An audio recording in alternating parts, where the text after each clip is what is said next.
வணக்கம். உங்கள் C news YouTube சேனலின் புதுவையின் இன்றைய நிகழ்வுகள். மின் கட்டண உயர்வை கண்டித்து புதுச்சேரியில் இந்தியா கூட்டணி நடத்தி வரும் பந்த் போராட்டத்தின் காரணமாக இன்று பொதுமக்களின் இயல்பு வாழ்க்கை பாதிக்கப்பட்டுள்ளது.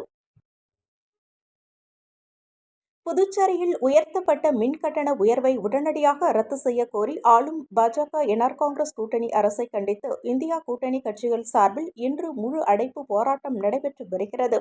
புதுச்சேரியில் உயர்த்தப்பட்டுள்ள மின் கட்டண உயர்வை முழுவதுமாக ரத்து செய்ய கோரியும், மின் கட்டணத்தில் உள்ள சிக்கல்களை நீக்க வேண்டும், மின்துறையை தனியார் மயமாக்க கூடாது, டிஜிட்டல் மின் மீட்டர் திட்டத்தை கைவிட வேண்டும் உள்ளிட்ட பல்வேறு கோரிக்கைகளை வலியுறுத்தி ஆளும் என்ஆர் காங்கிரஸ் பாஜக கூட்டணி அரசை கண்டித்து இந்தியா கூட்டணி கட்சிகள் சார்பில் புதுச்சேரியில் இன்று காலை 6 மணி முதல் மாலை 6 மணி வரை முழு அடைப்பு போராட்டம் நடைபெற்று வருகிறது. இந்த முழு அடைப்பு போராட்டம் காரணமாக பெரும்பாலான அரசு மற்றும் தனியார் பேருந்துகள், ஆட்டோக்கள் இயங்கவில்லை. ஒரு சில அரசு பேருந்துகள் மட்டும் பலத்த காவல்துறையினர் பாதுகாப்புடன் இயக்கப்பட்டு வருகிறது. மேலும் குபேர் அங்காடி, நேரு வீதி, அண்ணா சாலை, மறைமலை அடிகள் சாலை, காமராஜர் வீதி உள்ளிட்ட நகரம் மற்றும் கிராமப்புற பகுதிகளில் கடைகள் அடைக்கப்பட்டுள்ளன. இதேபோல் திரையரங்குகளிலும் பகல் காட்சிகள் அனைத்தும் ரத்து செய்யப்பட்டுள்ளன. முழு அடைப்பின் காரணமாக 1 முதல் 8ஆம் வகுப்பு வரை அரசு மற்றும் தனியார் பள்ளிகளுக்கு அரசு சார்பில் விடுமுறை அளிக்கப்பட்டுள்ளது. இதனிடையே மின்கட்டண உயர்வை கண்டித்து மறைமலை அடிகள் சாலை, காமராஜர் சிலை சந்திப்பு, இந்திரா காந்தி சிலை சந்திப்பு, ராஜீவ்காந்தி சதுக்கம் உள்ளிட்ட பகுதிகளில் இந்தியா கூட்டணி கட்சியினர் மறியல் போராட்டம் நடத்தி வருகின்றனர். மின் கட்டண உயர்விற்கு எதிர்ப்பு தெரிவித்து குடிமை சமூகங்கள் மற்றும் இயக்கங்களின் கூட்டமைப்பு சார்பில் செம்மறி ஆடுகளிடம் மனு அளிக்கும் நூதன போராட்டம் நடைபெற்றது. குடிமை சமூகங்கள் மற்றும் இயக்கங்களின் கூட்டமைப்பு சார்பில் புதுச்சேரி சட்டப்பேரவை அருகே மாதா கோவில் ஆம்பூர் சாலையில் செம்மறி ஆடுகளிடம் மனு கொடுக்கும் போராட்டம் நடைபெற்றது. இந்த போராட்டத்திற்கு நுகர்வோர் பாதுகாப்பு இயக்கம் முருகானந்தம், தமிழர் களம் அழகர், மாணவர் கூட்டமைப்பு சுவாமிநாதன், இந்திய ஜனநாயக கழக வீரசேகரன் உள்ளிட்டோர் தலைமை வகித்தனர். போராட்டத்தில் ஈடுபட்டவர்கள் வெள்ளாடு, செம்மறி ஆடுகளிடம் உயர்த்தப்பட்ட மின் கட்டணத்தை திரும்ப பெற வேண்டும் என மனு அளித்தனர். மனுக்களின் நகல்கள் அரசு நிர்வாகத்திற்கு அனுப்பி வைக்கப்பட உள்ளதாகவும் போராட்டத்தில் ஈடுபட்டவர்கள் தெரிவித்தனர்.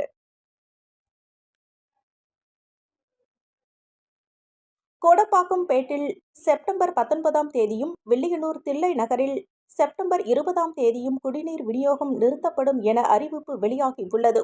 வில்லியனூர் குடிநீர் பிரிவில் மேல்நிலை நீர்த்தேக்க தொட்டிகள் பராமரிப்பு பணிகள் நடைபெற்று வருகின்றன. இதன் காரணமாக செப்டம்பர் 19ஆம் தேதி கோடப்பாக்கம் பேட் பகுதியிலும், செப்டம்பர் 20ஆம் தேதி தில்லை நகரிலும், வரும் 21ஆம் தேதி கணுவாப்பேட்டை பகுதிகளிலும் பகல் 12 மணி முதல் மதியம் 2 மணி வரை குடிநீர் விநியோகம் தடைபடும் என அறிவிக்கப்பட்டுள்ளது. புதுச்சேரி அரசு ITI-களில் மாணவர்கள் சேர்வதற்கான கால அவகாசம் செப்டம்பர் 30ஆம் தேதி வரை நீட்டிக்கப்பட்டுள்ளது. புதுச்சேரி அரசு ஆண்கள் தொழிற்பயிற்சி நிலைய முதல்வர் அழகானந்தம் விடுத்துள்ள செய்திக்குறிப்பில், புதுச்சேரி அரசு தொழிலாளர் துறை பயிற்சி இயக்குநரகத்தின் கீழ் இயங்கும் ITI-களில் மாணவர்கள் சேர்வதற்காக கால அவகாசம் வரும் 30ஆம் தேதி வரை நீட்டிக்கப்பட்டுள்ளது. மேட்டுப்பாளையம் அரசு ஆண்கள் தொழிற்பயிற்சி நிலையத்தில் சேர விரும்பும் மாணவர்கள் 10ஆம் வகுப்பு தேர்ச்சி பெற்றவர்கள், தவறியவர்கள், 8ஆம் வகுப்பில் தேர்ச்சி பெற்றவர்கள், உரிய மதிப்பெண் சான்றிதழ், இறுதியாக பயின்ற கல்வி நிலையத்தில் பெறப்பட்ட மாற்று சான்றிதழ் மற்றும் குடியிருப்பு சான்றிதழ்களுடன் தொழிற்பயிற்சி நிலைய முதல்வரை சந்தித்து சேரலாம். வம்பாக்கீரபாளையம் அரசு பெண்கள் தொழில் பயிற்சி நிலையம், வில்லியனூர் அரசு தொழில் பயிற்சி நிலையம், பாகூர் அரசு தொழில் பயிற்சி நிலையம் மற்றும் நெட்டப்பாக்கம் அரசு தொழில் பயிற்சி நிலையத்தில் காலியாக உள்ள தொழிற்பயிற்சி பிரிவுகளுக்காக நேரடி சேர்க்கை நடைபெற்று வருகிறது. புதுவையில் வரும் அக்டோபர் 11ஆம் தேதி முதல் வணிக திருவிழா 102 நாட்களுக்கு நடத்தப்படும் என்று முதலமைச்சர் ரங்கசாமி தலைமையிலான ஆலோசனைக் கூட்டத்தில் முடிவெடுக்கப்பட்டுள்ளது. புதுச்சேரியில் நிகழாண்டிற்கான வணிக திருவிழா ஆலோசனைக் கூட்டம் முதலமைச்சர் ரங்கசாமி தலைமையில் தனியார் விடுதியில் நடைபெற்றது. இக்கூட்டத்தில் சுற்றுலாத்துறை அமைச்சர் லட்சுமி நாராயணன், திருமுருகன், சட்டப்பேரவை உறுப்பினர்கள், வணிகர் சங்க நிர்வாகிகள் உள்ளிட்டோர் கலந்து கொண்டனர்.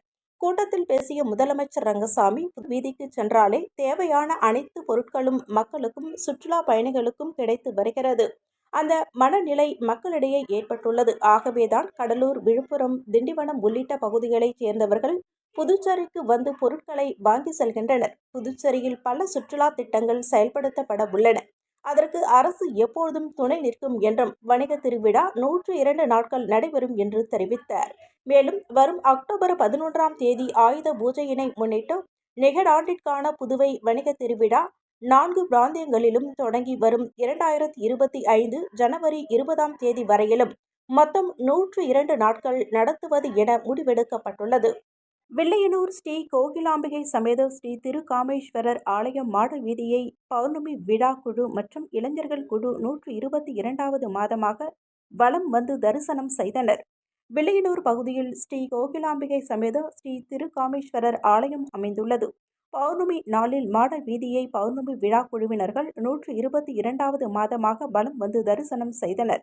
ஆடி மாத பௌர்ணமியை முன்னிட்டு ஆலயத்தில் உள்ள பிரம்ம தீர்த்தத்திற்கு சிறப்பு தீபாராதனை செய்யப்பட்டது.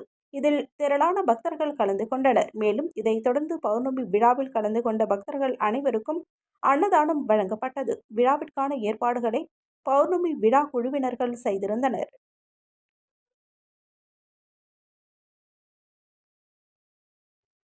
இத்துடன் உங்கள் சி நியூஸ் யூடியூப் சேனலின் புதுவையின் இன்றைய நிகழ்வுகள் நிறைவடைந்தன.